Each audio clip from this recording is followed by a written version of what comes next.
एक बार एक व्यक्ति बुद्ध से पूछता है, बुद्ध, जो व्यक्ति आपका भिक्षु है, जिसने संसार की सभी वस्तुएं त्याग दी है, जो पूरी एकाग्रता के साथ सब धर्म के मार्ग पर चल रहा है, उसके जीवन में तो दुख पैदा होने का कोई कारण नहीं है।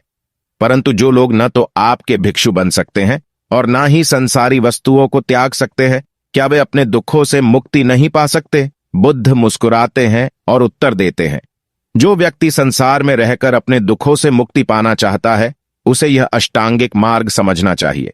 अष्टांगिक मार्ग का अर्थ है ऐसे 8 सूत्र जिन्हें अपनाकर कोई भी व्यक्ति अपने दुखों से मुक्ति पा सकता है।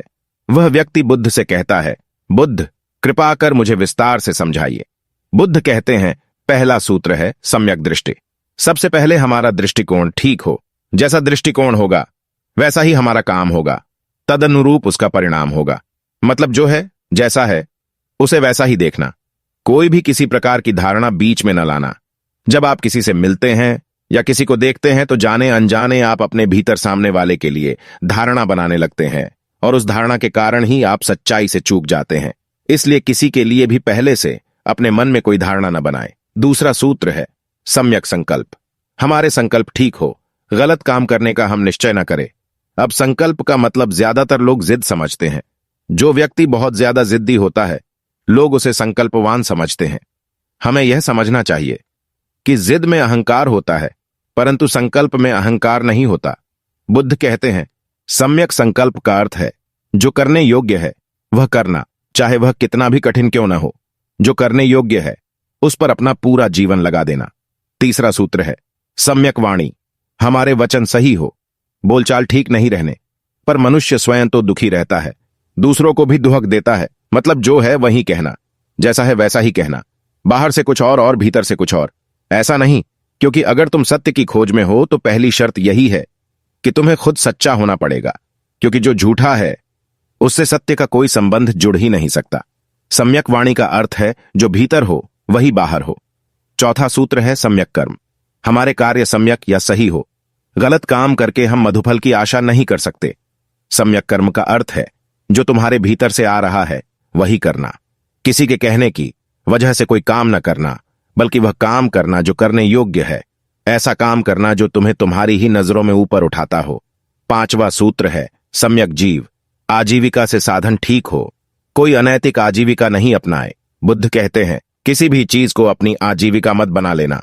अब कोई व्यक्ति कसाई बनकर रोटी कमा रहा है, यह भी कोई कमाना हुआ?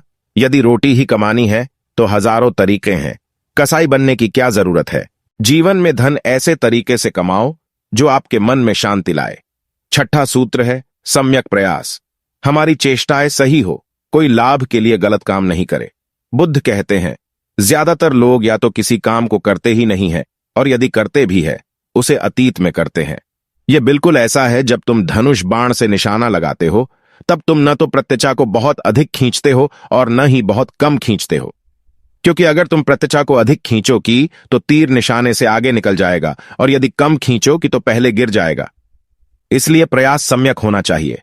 सातवां सूत्र है सम्यक स्मृति। हमारी यादगारी सही रहे। स्मृति गलत रहने से हमारे विचार प्रभावित हो जाते हैं। बुद्ध कहते हैं, सम्यक स्मृति का अर्थ है व्यर्थ को भुलाना और सार्थक को संभालना। परंतु ज्यादातर लोग उल्टा करते हैं। वे व्यर्थ को संभालते हैं और सार्थक को भुला देते हैं। जीवन में याद रखने योग्य है वही चीजें हैं जो सही है।